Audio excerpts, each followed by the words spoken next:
Good afternoon. The Portuguese found Brazil by accident. I mean, I guess you could say that about anywhere in the world. They didn't know they were going to find it until they found it. But Brazil really was an accident. Back at the turn of the 16th century, the Portuguese Empire was small but mighty. It was punching well above its weight in the global race for trade and territory, thanks to Prince Henry the Navigator's obsession with exploration. Portugal had already established trading posts along Africa's coast. It was already controlling lucrative spice trade in India. And in 1498, Vasco da Gama had successfully reached India, securing Portugal's dominance in Asian trade routes. Meanwhile, in the Atlantic, the Azores, Madeira, Cape Verde, everything was thriving. The Portuguese knew their way around, or so it seemed. But on the 22nd of April, 1500, an expedition led by Pedro Álvares Cabral got a little lost. Sailing for India under Portuguese orders, Cabral veered way off course, bumped into a massive jungle-covered landmass, and thought, well, this wasn't on the map. Of course, the first thing he did was claim it for Portugal, as was the custom of the era, but he had no idea where he was. Pedro Álvares Cabral had no idea that he had arrived on the continent of the Spanish Novus Mundus. He thought he'd landed on an island further south. So after a quick meet and greet with the indigenous people, he planted a cross, said a prayer, and named the island Terra de Vera Cruz, land of the true cross, and sailed on his way. But Terra de Vera Cruz was no island. It was a continent. When the Portuguese returned on further expeditions in 1501 and then again in 1503, they still had no idea of the significance of the land they'd accidentally stumbled upon.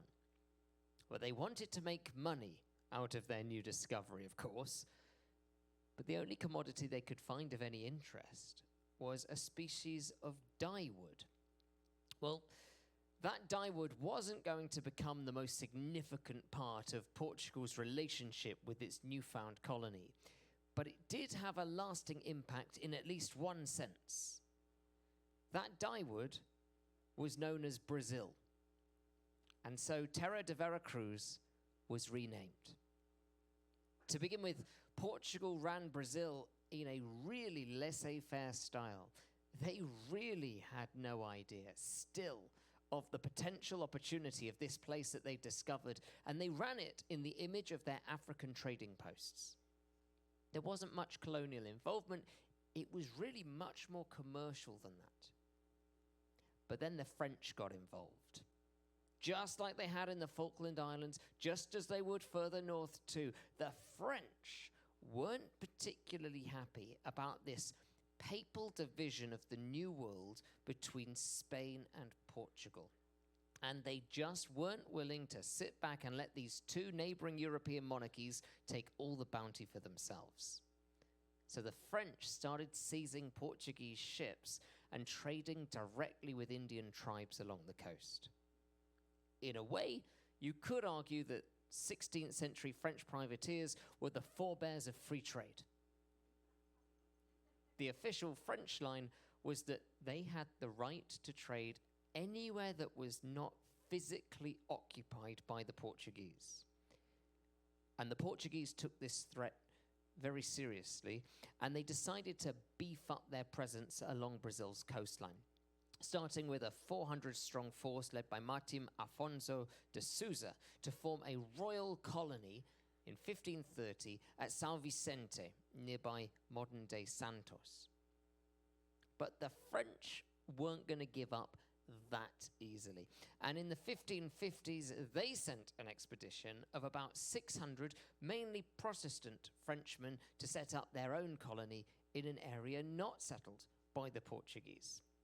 Now, it's important that the French were Protestant here, because Portugal's right to the land of Brazil was based solely in the Catholic Pope's decrees, and therefore it didn't carry over between faiths.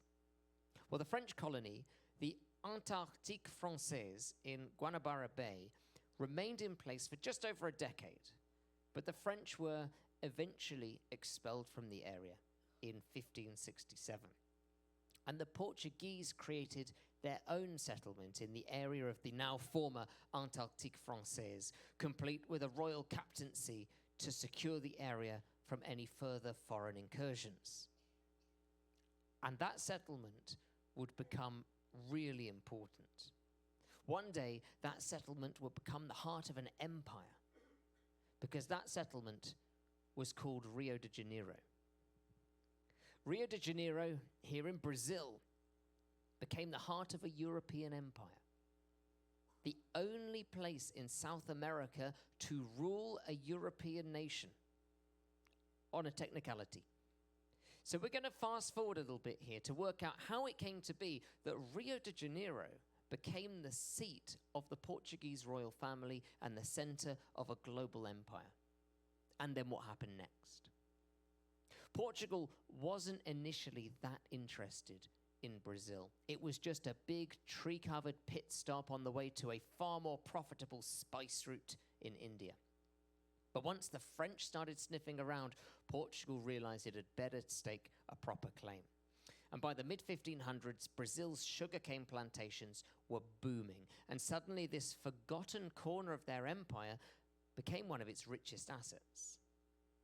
With enslaved African labor, sugar exports filled Portugal's coffers, making Brazil the backbone of their empire. Then came gold and diamonds in the 1600s, pushing Portugal to shift the power south, and Rio de Janeiro, with its perfect harbor, proximity to the mines, became the empire's beating heart. And it was around this time that things were starting to look very messy over in Europe, thanks to a Frenchman, again. This time, Napoleon Bonaparte. By the early 1800s, Napoleon was tearing through Europe like a man on a mission, toppling monarchies, redrawing borders, and making every royal family very, very nervous. Britain, Austria, Russia, Prussia, they were all scrambling to stop him, but the man just would not quit. And in 1807, he set his sights on Portugal, which had been dragging its feet on joining his trade war against Britain. The Portuguese royal family had a choice. You face Napoleon, or you flee. And they chose Rio de Janeiro.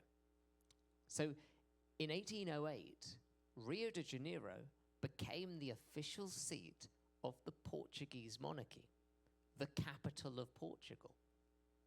In an unusual twist of circumstances, the colony became the master, and the master became the colony. Of course, this wasn't so much about saving Brazil, or indeed about saving Portugal from Napoleon. It was almost entirely about saving the Portuguese royal family from Napoleon.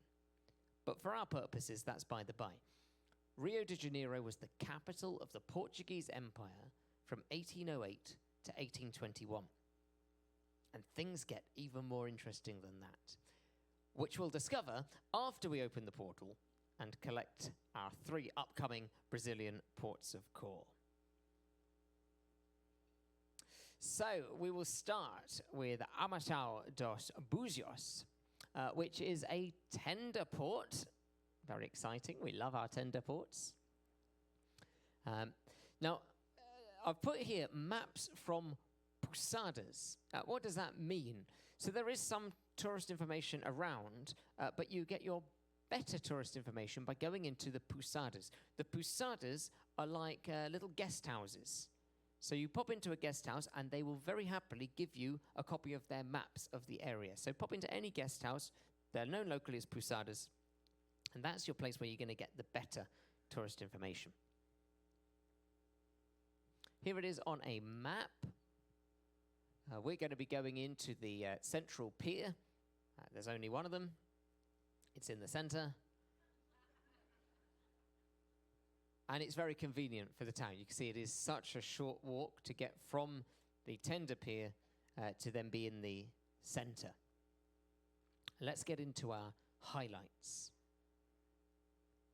Okay, Rua das Pedras in Armação dos Búzios is where Brazil meets the Riviera, but with a tropical twist.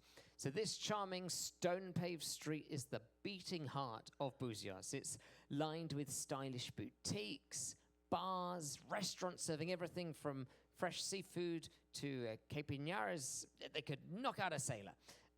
Once upon a time, this was Brigitte Bardot's hideaway. Today, it's a place to stroll, people watch, to soak up the effortlessly cool, barefoot chic vibe. By day, it's all about beachwear, espresso. By night, if you miss the ship, this place just music spills onto the streets. The party does not stop until the stars fade into the Atlantic. Now, I mentioned that this was once Brigitte Bardot's hideaway.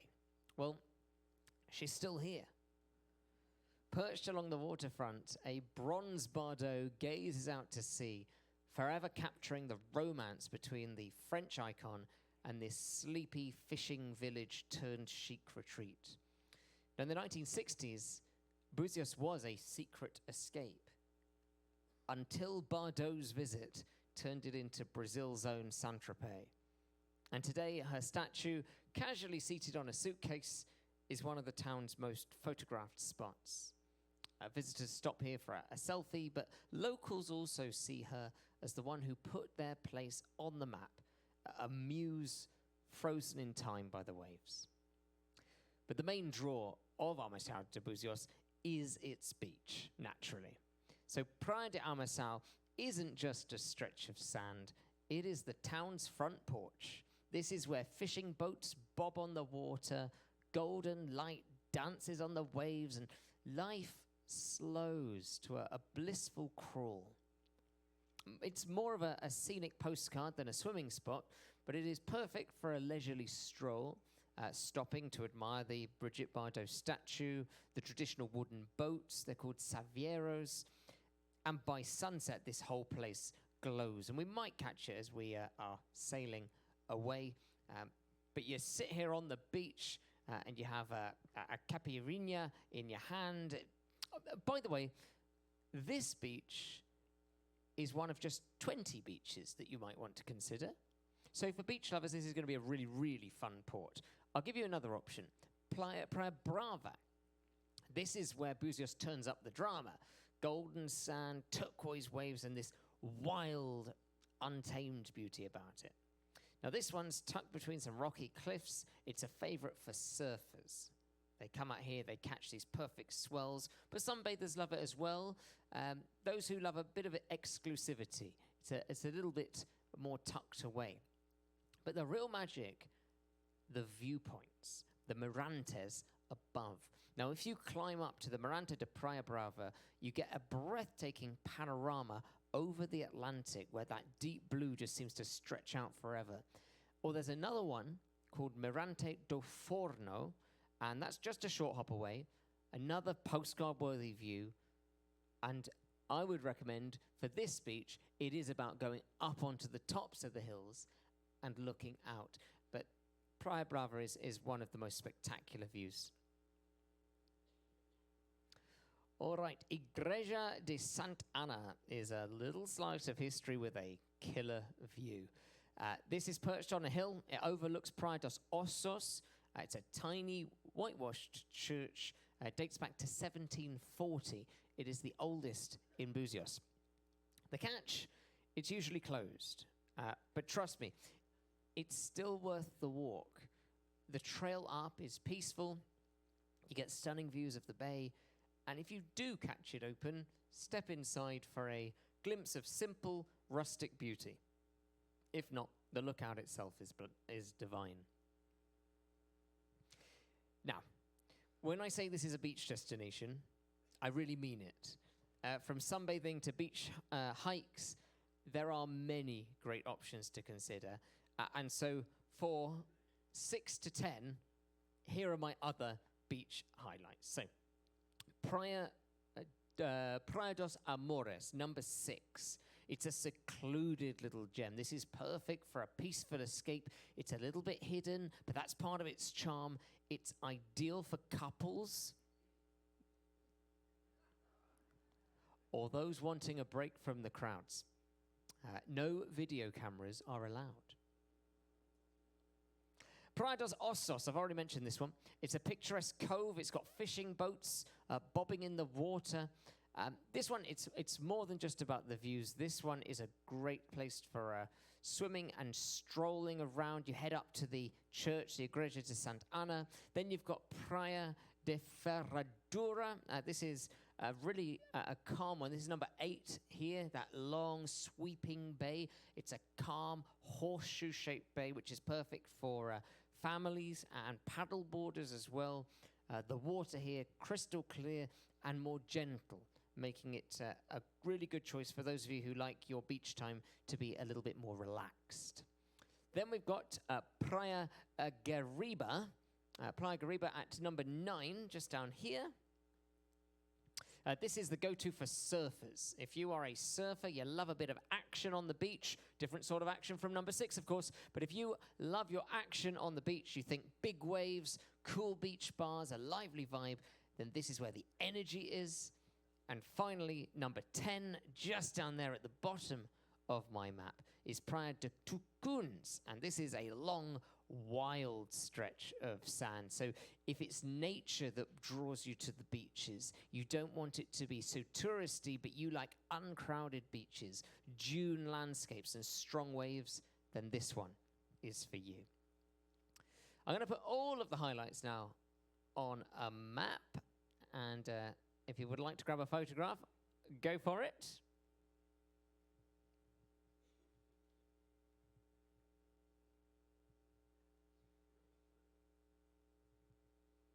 As you can see, 1, 2, 3, 4, 5, 6, 7 of these highlights are beaches, which I think should give you an impression of what we really are going here for. Of course, when we get there, the weather forecast is thunderstorms, but don't worry about that. That was hopefully a joke. I will let you know the weather forecast, of course, the night before. All right, let's move to our next one. Salvador de Bahia. And you can see from the picture that this is a well-built, relatively modern terminal area. I've put the Wi-Fi in a sort of a yellowish orange color because they have Wi-Fi, but it's bad Wi-Fi. And so it will cut in and out. If other people are using it, then it will kick you off. So it's one of those where maybe it's good for a quick check-in, but don't think it's going to be overly reliable. But look at the other facilities here. They've got tourist information. I should have put that in orange too, because the last time we were here, the tourist information didn't have any maps. But hopefully they will have maps. They have wonderful toilets, top quality toilets, highlight of Salvador. There are shops, there's a little cafe. There is also a currency exchange and an ATM machine inside the port area. So this port is a really well set up port for us. And now we see it on a map. And you can see that we are within a decent walking distance of the town centre from where we're going to be docked. Call it about a 20-minute walk to get to the centre. Now, Salvador was founded as the capital of Brazil in 1549 under the Portuguese royal orders, and it quickly became the crown jewel of the empire, second only to Lisbon. And today, its past lingers at every turn, especially in Pelourinho, which is a UNESCO-listed old town where dancers spin in the open-air squares. You've got the scent of acaraque, which fills the air. We'll get onto that in a moment. The beats of samba, reggae, they just seem to vibrate through the stones themselves. This is a very exciting port to visit. Here we go with our top 10. So, Salvador's old city is a tale of two levels, literally. The historic center is split into the upper town, Cidade Alta, and the lower town, Cidade Bahia. Now, The steep streets connecting them are walkable, but they're not exactly recommended. And the elevator, the Lacerda, is much safer and more fun. So, this was built in 1873, and it's nowadays it's an Art Deco elevator, but the Art Deco sort of came in through in later iterations, but it whisks you 72 meters up or down in about 30 seconds. So it's like going to Disneyland. Ah! It's a lot of fun. Delivers skyline views, a proper local experience for mere pocket change. Look how cheap it is. 15 cents, and we're not talking in American cents here. Very, very reasonably priced. It is the quickest way to hop between Salvador's vibrant markets below and the grand colonial charm above, with the side of these breathtaking bay views. And when you get off, you've got the Casa do Carnaval de Bahia, because in Salvador, the party really never stops. This vibrant museum is a love letter to Carnival. It's packed with dazzling costumes, infectious rhythms, enough energy to make you want to dance right there and then. There's interactive exhibits that let you feel the beat, the samba reggae, the arce. There's even a rooftop with stunning views over the bay if you want more views. If you've ever wondered why Salvador's Carnival is the biggest street party in the world, then this is where you're going to find your answer. Heart first, feet second. And then tucked away in Salvador's upper town is the Museu da Misericordia. Portuguese is a very difficult language to read. I'm probably mispronouncing everything. I'll do my best. Anyway, this is a hidden gem of colonial grandeur. It's housed in a 17th century palace. It whispers stories of Brazil's oldest charitable institution, because this was once a hospital for sailors and the sick. Inside, it's a treasure trove of ornate Baroque halls, sacred art, antique medical oddities, because history isn't always pretty. But the real showstopper here, the grand balcony overlooking All Saints Bay, where the past meets a view that is so spectacular, you might just forget you came for the museum. It's Salvador's history wrapped up in opulence, in charity, and a touch of the unexpected. If Salvador had a Baroque crown, this would be it. What a jewel this is.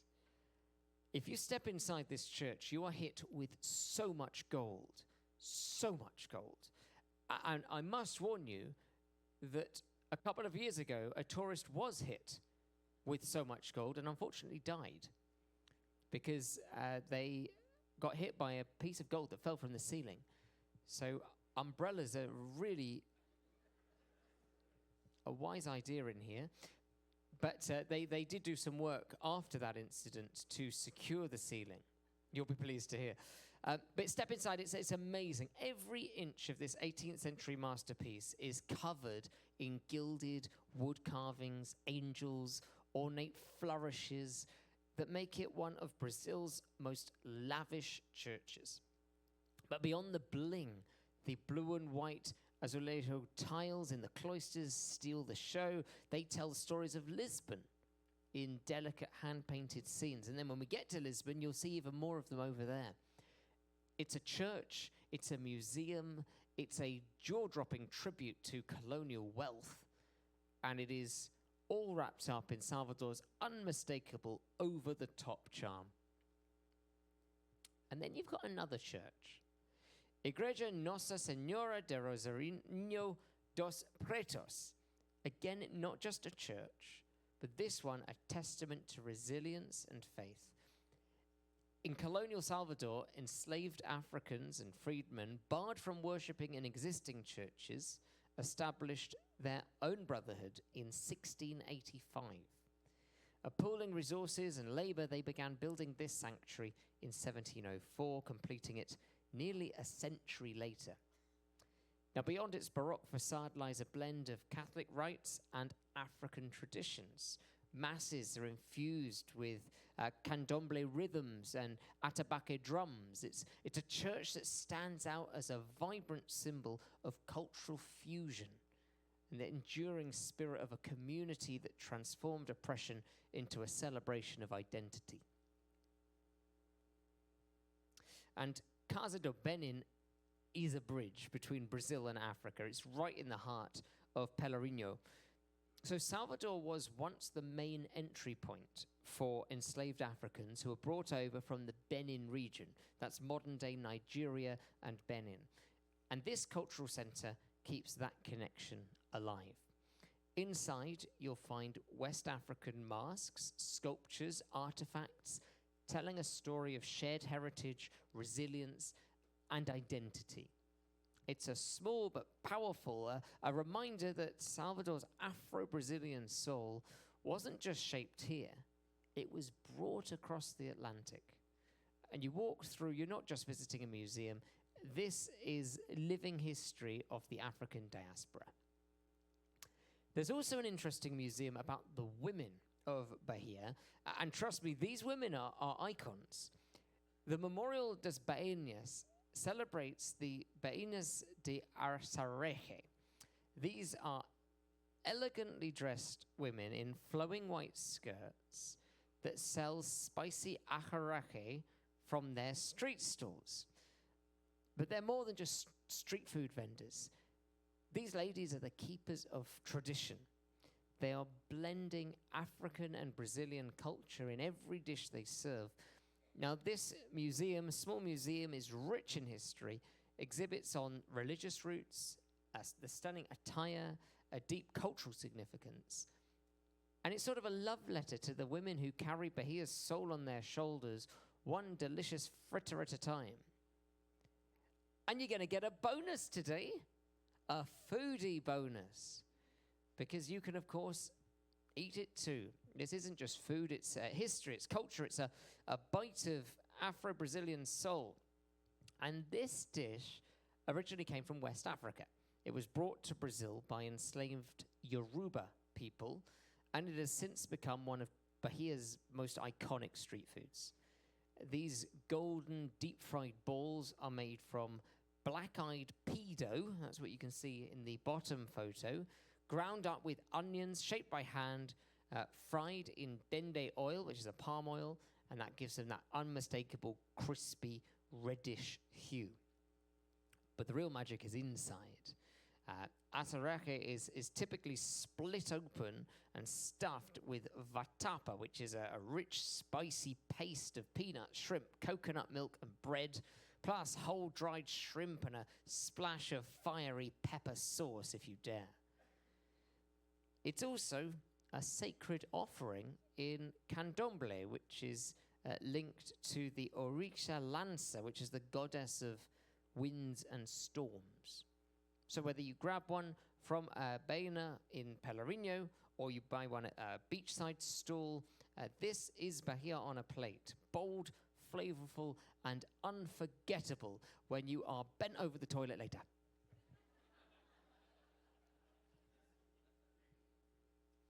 If you are hunting for souvenirs with soul, then Mercado Modelo is where you need to be. Now, this historic market has been buzzing since 1912, and it is packed with stalls selling everything from handmade crafts and Brazilian hammocks to bottles of a fiery cachaça. But if you want a taste of Bahia, it's the upstairs restaurants that you want to go to. They serve moqueca, which is a Bahian seafood stew, and they serve it with a side of fabulous views, because look what you are looking out over. But this place is tormented as well in its history, because before this market was here, it was a market for slaves.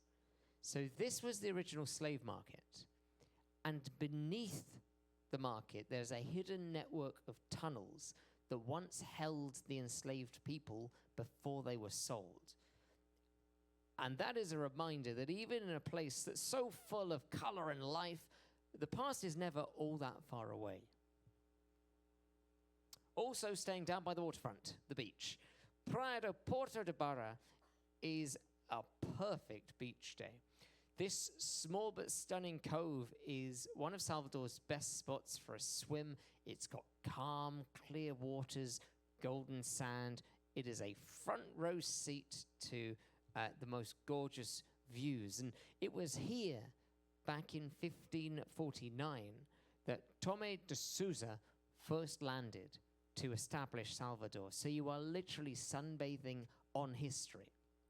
The locals love it, and at weekends it's buzzing with beach vendors, cold beer, people playing frescobol, which is a Brazilian paddle ball. And if you want to live like a soteropolitano, then you grab a coconut, you find a spot, and you just soak it all in. But if you need a break from the heat, the history, the beach vibes, then Salvador shopping is your air-conditioned escape. This massive mall isn't just about shopping, though you'll find everything here, from Brazilian fashion brands to international labels, but it's also got great food courts, it's got cafes, it's got a cinema. This place is perfect if you just want a breather. If you want a proper souvenir, then head to the stores that are selling locally made crafts, Bahian spices, and Brazil's favorite spirit, cachaça. Now, this is a clean, modern, packed with locals place. It's a really nice way to see Salvador beyond the tourist trail.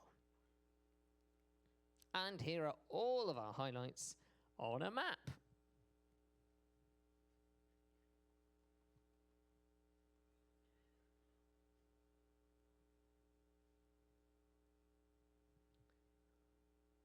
Alrighty, we've got one more port to go through in our 3. And next up, it's Maceió. Alrighty. As you can probably see from the picture, we've not been.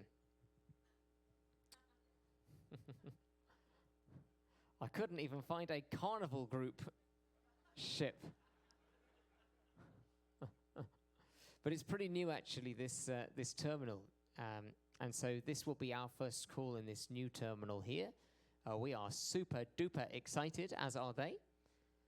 They have the most splendid toilets. Really nice. You go through the terminal area, which for a modern terminal, I don't believe has Wi-Fi. Certainly, they didn't turn it on when that lot turned up. There are taxis outside, and there is a shuttle bus here. Let's show you on a map. So the shuttle bus will take you to the port gate. That's just a 4-minute drive, but we are docked right at the end of the port area in the new terminal, and it just takes you up to where the port meets the land, somewhere around here. And then it is a slightly longer walk to get into the town centre.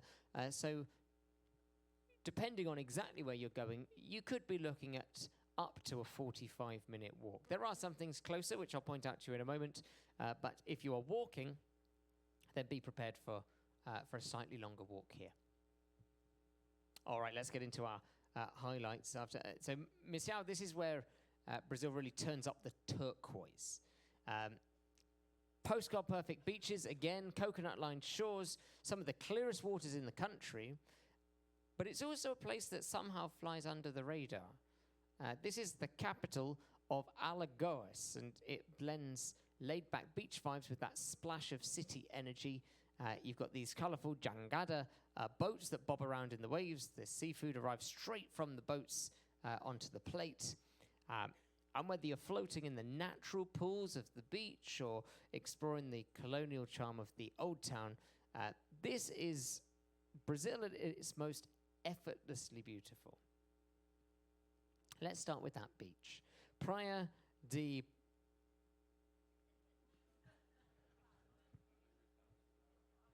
How do we say the J in Portuguese? H. We say it as an H. J. Pajuçara. Pajuçara. Okay. We say it like a J. Okay. Well, Pajuçara. Whew. I can't wait to do the local lingo with you. I'm sweating already. Praia de Pajusara is Massao's calling card. This is where you see that ridiculously clear water, and you'll understand why. This is where those famous jangadas, the traditional wooden raft, set sail to the natural pools just offshore. You can snorkel there with the tropical fish in this bath-warm turquoise water. Ah, my sort of thing. Baths. I love them. It's the most exciting thing about Holland America Line, that some of the rooms still have bathtubs. I sneak in when you go out in port. Back on land, the beach is lined with casual bars, coconut stands. It's great for a lazy afternoon. It's a local favorite, so expect a pretty lively atmosphere here. But whether you're floating in the shallows, whether you're watching the boats drift across the horizon, this is a magical place. Now, along the beach, there is the Memorial Republica. Not so much a museum, but it's a history lesson with a sea view.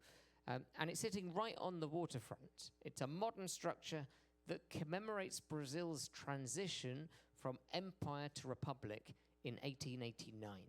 It's got exhibits on the country's first presidents and also the political struggles of that time. But honestly, half the people come here for the location, because this plaza outside is a perfect place for a breezy, sun-kissed walk. It's got sweeping views of the ocean, plenty of space to just sit and soak it all in. Whether you're a history buff or just here for the scenery, this is a great spot to reflect on Brazil, on life. And then you've got the views. Miranda de São Gonçalo is where Massao really just shows off. This is perched up on a hill. It's a small but spectacular lookout, and it gives you panoramic views over the city, over the coastline, and over the Atlantic.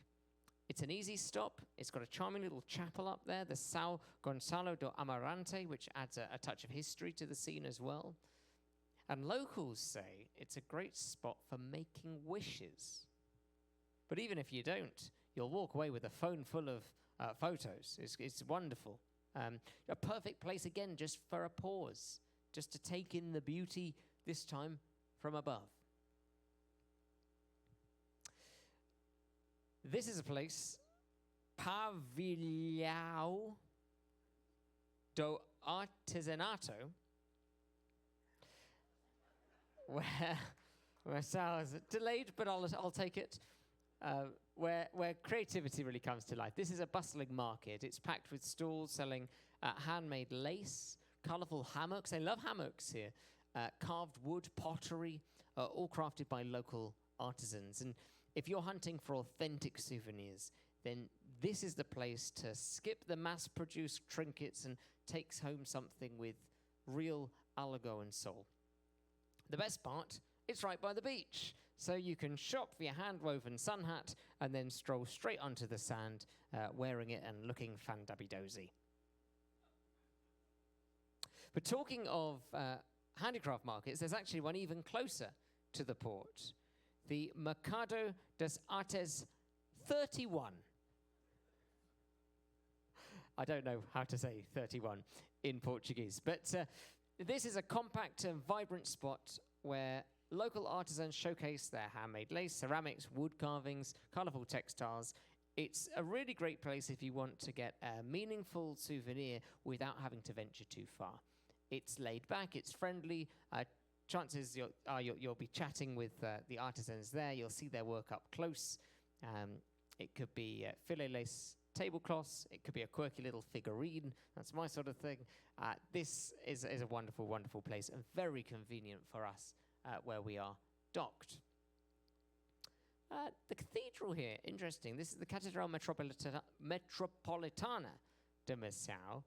And this is a grand slice of history in the heart of the city.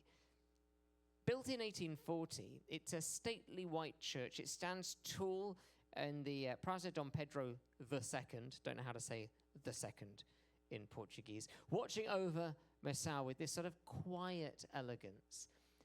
And inside as well, it's all about simplicity and serenity. It's got these high vaulted ceilings, sacred art, a really peaceful atmosphere. And while it might not be Brazil's flashiest cathedral, you've seen that in Salvador already, it is an important part of Alagoas' spiritual and colonial history. So you step inside for a moment of calm, neoclassical charm, before you then head off to enjoy something a little louder. Because let's be honest, Macau knows how to party too. And talking of making some noise, the Museum of Image and Sound of Alagoas, MISA, is where Alagoas' cultural heartbeat is stored. Housed in another charming colonial building just by the waterfront, this museum is all about music, film, photography, radio, the sounds and images that shaped the state's identity. You can expect vintage radios, old film reels, classic recordings. It's doused in nostalgia. It's a journey through Alagoas' artistic soul, from folk traditions right the way through to modern pop culture. So if you love the stories behind the music, this is worth a visit. And sometimes history sounds as good as it looks. There are 7 highlights for you. I'm going to put them all on a map. You can see them all together. Now, it might look small on the map, but actually some of the walking distances between these are pretty sizable. So you're looking at 40-minute walks between some of these places.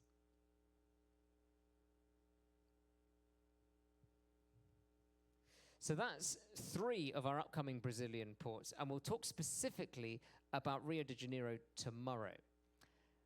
And that brings us back to Rio de Janeiro being the center of a European empire.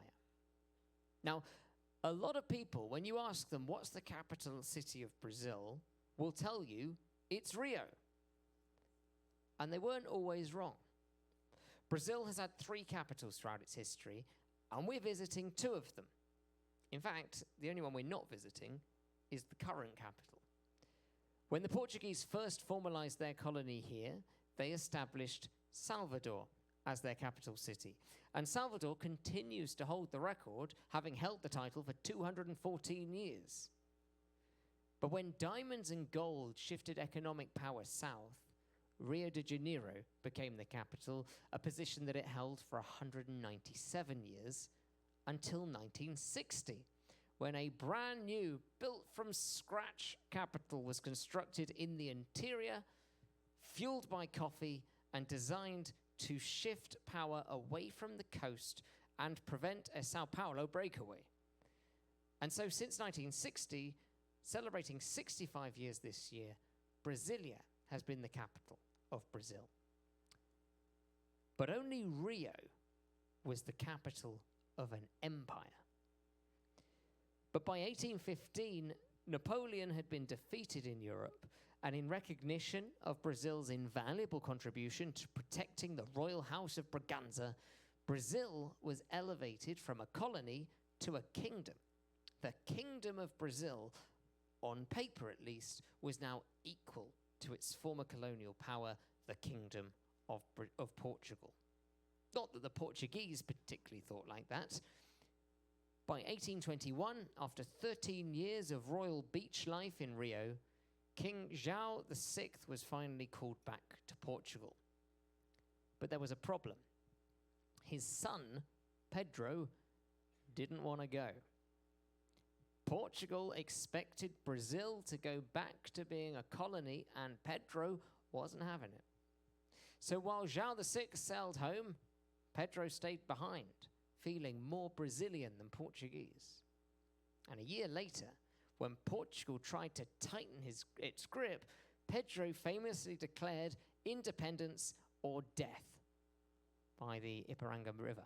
Now, just like that, father and son were now ruling 2 separate nations, and Brazil had its first emperor, Dom Pedro I.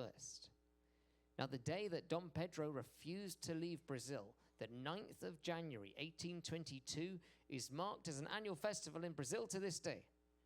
The festival is called Dia do Fico in Portuguese, loosely translated to the Say to Stay Day in English.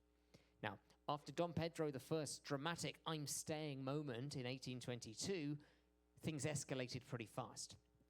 By September, he officially declared Brazil's independence from Portugal, crowning himself emperor. His father, King João VI, grudgingly accepted the loss, not without drama, and in 1826, João VI died, leaving Pedro with two crowns, Portugal and Brazil. But ruling both was a logistical nightmare, so Pedro abdicated the Portuguese throne in favor of his daughter, Maria II, whilst keeping Brazil for himself. Problem solved. Not quite. Pedro's brother, Miguel, wasn't thrilled about a woman ruling Portugal, so he staged a coup, forcing little Maria into exile. Well, furious, Pedro abdicated the Brazilian throne in 1831, leaving it to his 5-year-old son, Pedro II, and he sailed off back to Portugal to win that back for Maria, which he did after years of a civil war. Meanwhile, Pedro II grew into a beloved emperor, ruling Brazil for nearly 50 years. But by 1889, the monarchy was ousted in a military coup, and Brazil became a republic. Over in Portugal, Maria's descendants ruled until 1910, when the monarchy there was also abolished. The tales of Portugal and Brazil have been deeply intertwined since the get-go. And while both countries now exist independently of each other as republics, there are reminders of their long-standing entanglement wherever you go. Of course, the language might be the most obvious connection between the two countries, but it goes deeper than that. Portugal's colonial thirst, followed by its consequential slave trade and sugarcane plantations, have forever changed the landscape and societal makeup of Brazil. This can be seen in the food, the national costumes, the customs, the traditions, enthusiastically kept alive today. But Brazil's Portugal story, or Portugal's Brazil story, is a truly important reminder that relationships are never one way. Portugal changed the face of Brazil, sure, but Brazil changed the face of Portugal too. And when it came to the Portuguese royal family, Brazil was so important that Dom Pedro I never wanted to leave the country that saved his family from Napoleon. And when his daughter did return to Portugal to assume the Portuguese throne in his place, the Portuguese crown was placed squarely on the head of a Brazilian. Thank you.